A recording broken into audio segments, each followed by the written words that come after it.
Hey everyone, today I want to talk a little bit about WCS news, especially WCS America, which just ended. LiquidHero won the entire tournament, so congratulations at Hero, first of all.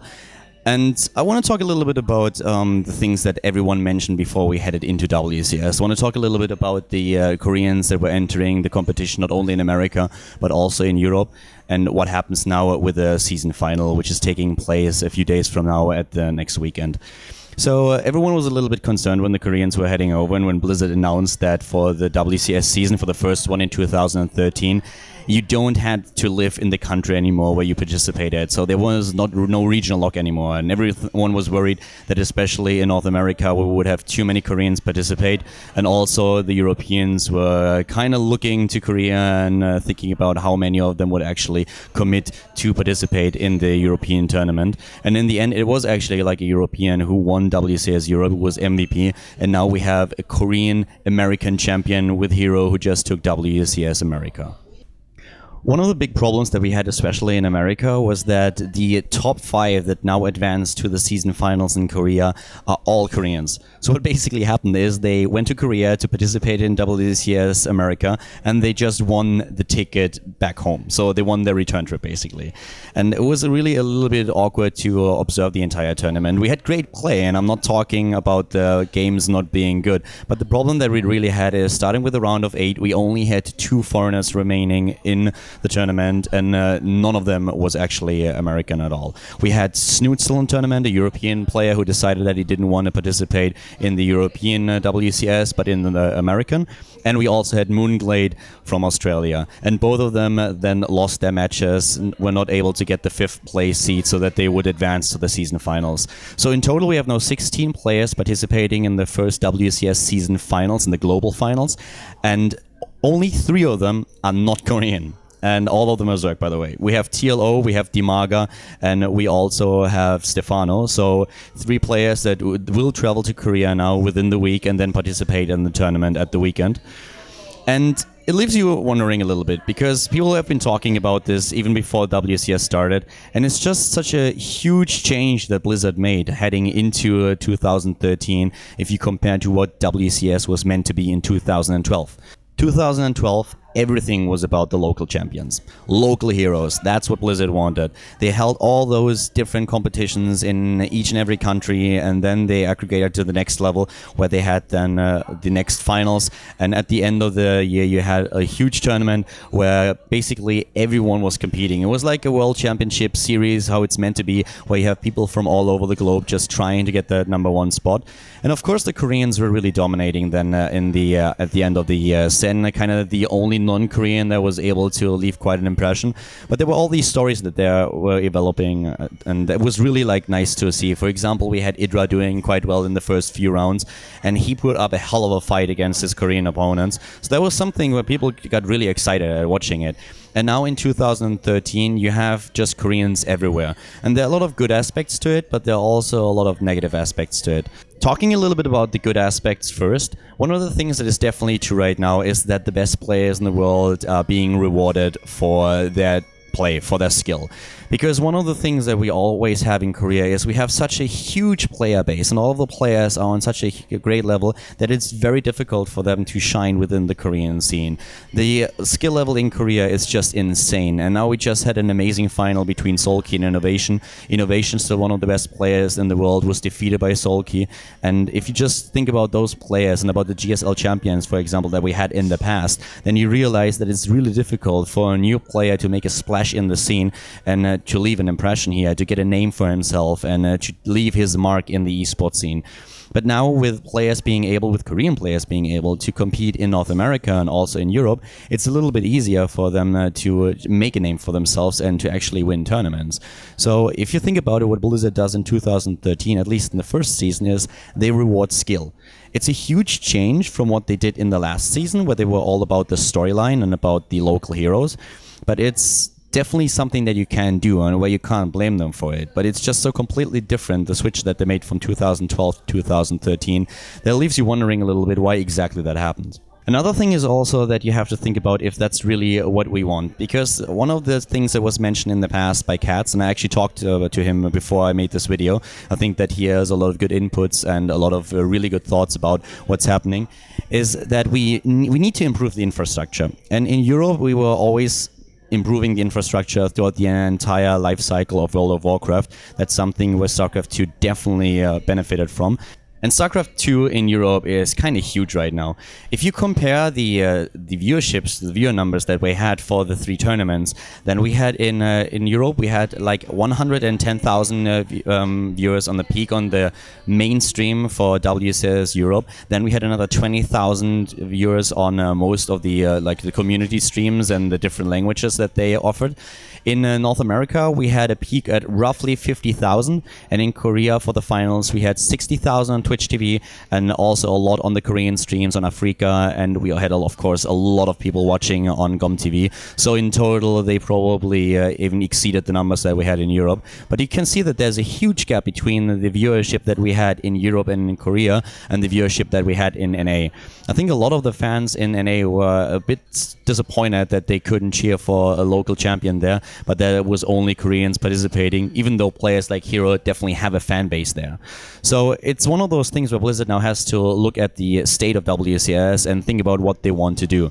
Because improving the infrastructure within North America is not going to be easy. And one of the things that Katz, or one of the arguments that he made in the past, and which I completely agree with, is that it's very, very difficult to just improve the community and improve the infrastructure in North America if you don't have any incentives. So for new players that are thinking about if they want to contribute full-time to esports and full-time to StarCraft 2, they always have to think about if it's actually worth it for them. And these days in North America, you cannot really do that, in my opinion, if you're just a good player. Because the training and practice that you get in North America is not good enough to be able to compete with the best in the entire world so that you can win tournaments and then make a living from just winning a lot of money on tournaments and getting the salary from your team. So what you have to be is more of a personality. You have to be like a good streamer, or you have to have a personality that is marketable. EG does a very good job with this. A lot of players that they have in their lineup are not the players that will win the next tournament, the next MLG, or will suddenly do well in one of the WCS and win the global finals. But the players are amazing as personalities. It's easy to actually market them, and it's easy to just put them on a huge fan base, and that will generate a lot of viewers on Twitch, on their streams, and make companies just want to work with these people, do like spots as Kingston did in the past.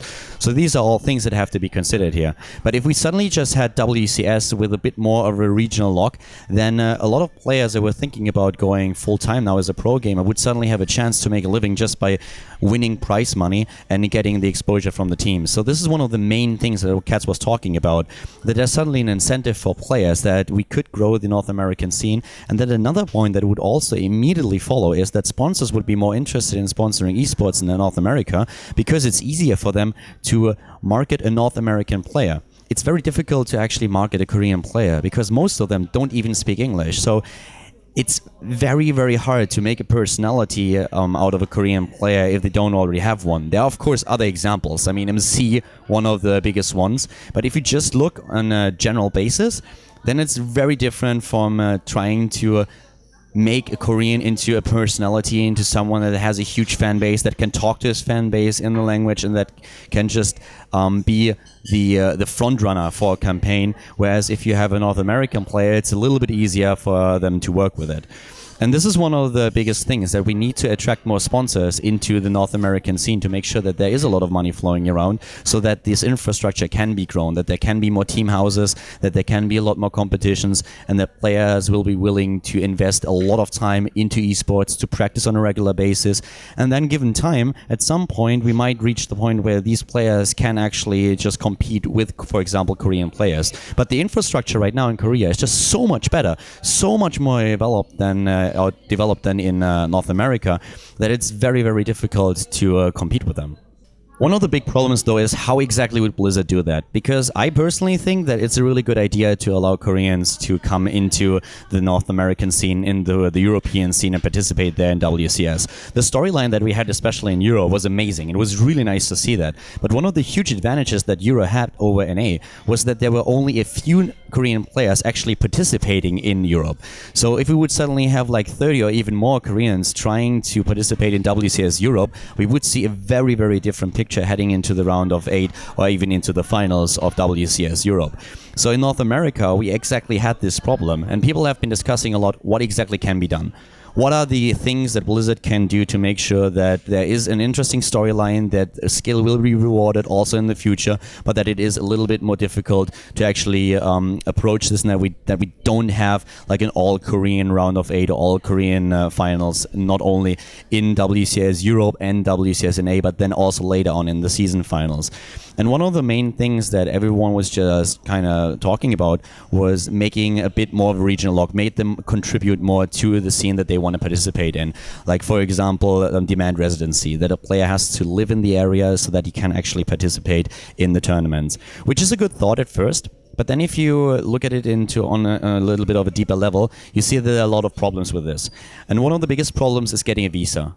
One of the players that wasn't able to do a lot in the North American tournament because he just couldn't go to the US was Violet, for example. He wanted to participate in WCS NA, but he just couldn't. So for him, this was a big issue. And I think this is going to be an issue for a lot of players if Blizzard decides to just connect the residency to the permission to play in the tournament. So that is definitely something where a different solution has to be found. But one of the things that he could do, and that's also something where like North American figures and personalities like Cats completely agree with, is trying to extend the WCS in Europe and also in North America a little bit.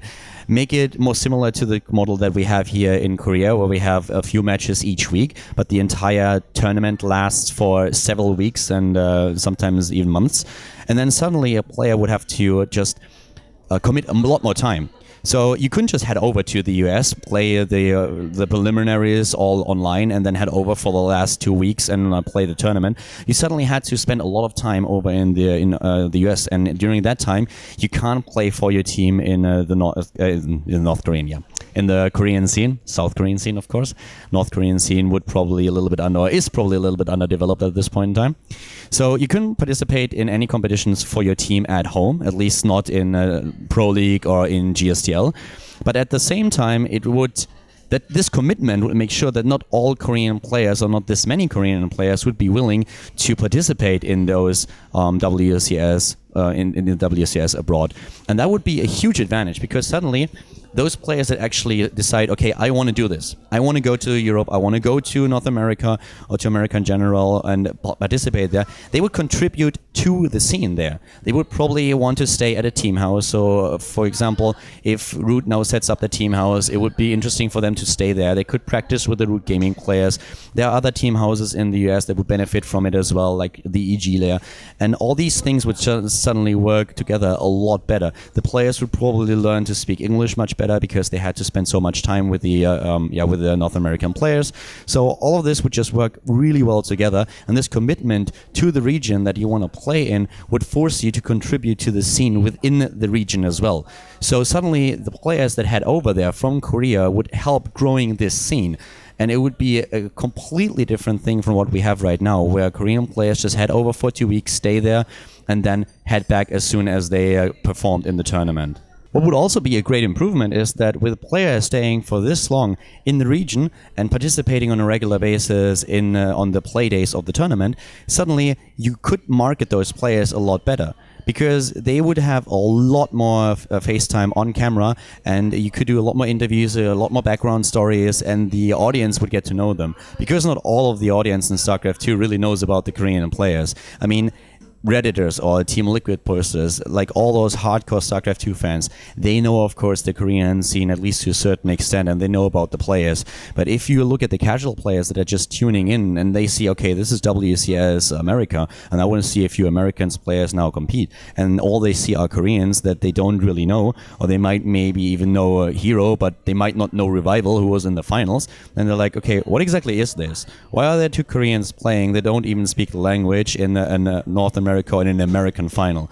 And this is something that has to be considered. I personally think that Blizzard is going to change a lot of this and that they will try to find a little bit of a middle ground, because I cannot see this staying exactly the same as it is right now for the end, maybe for this year.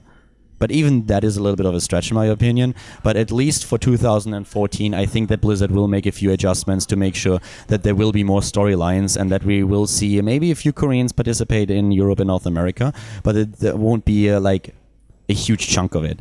Because right now we have a lot of Koreans that just can't hack it in the Korean scene, in WCS Korea, or they just think, okay, it's too hard. Why would I do this? I'm going to be smart here and I'm going to go to North America, where it's much easier for me to achieve something, to win money, and also, of course, the very important WCS points so that I can go to the global finals. And that's a very legitimate thought. I mean, if you think about it, especially the Axiom Acer guys, they were all in Code B. So for them to contribute in WCS Korea, especially in like the Code S level, they suddenly had to go not only through the qualifier, but then through Code A and into Code S. Whereas on the other hand, it's much easier for them to just go to the North America, participate there, and it worked out for them really well. I mean, we had Crank and Alicia, for example, go a really long way. The same is true for Young. So a lot of these players did really well, and for them the decision was a good one. It would have been much harder for them to actually participate in WCS Korea and go through the qualifier first, which is one of the toughest qualifiers in the entire world. So definitely an issue where Blizzard will tweak a few things, and I personally expect them to find, or to try to find, a bit of a middle ground. But just talking about the residency, as mentioned before, is not going to be the solution, especially for the visa issues. Here in Korea, it's a little bit easier. You can just make your visa runs, and you just can go to Japan for a day and then come back. But especially after 9/11, it's a lot more difficult in the US to actually stay there and then just leave the country for a few days and come back. At some point, they will catch up on what exactly you're going to do there, and they will tell you, okay, well, buddy, listen, you can't do that and you can't come back to the US right now. And suddenly all the time that you dedicated to the region will be gone, because you have to start from scratch in the next region. You have to go back to WCS Korea or WCS Europe, depending on where originally you were from. So definitely a really interesting topic. I personally think that Blizzard has a lot of wiggle room here, and I don't blame them for trying on what they did and going down a different path. But I think with the experience that they had in 2012 and now in the first season in 2013, they will probably try to find that middle ground to make a lot more stories just evolve and make sure that heading into the next few global finals or the next season finals, and then at the end of the year, the overall global final, we will have a huge variety of players, and probably from all different regions. Because I have to completely admit here that I loved watching Hero vs. Revival, but it was not the same as seeing, let's say, Scarlet play in the finals against, I don't know, against Hawk or Idra compete there, or maybe Sapi, or one of those players that did like really well in WCS last year in 2012.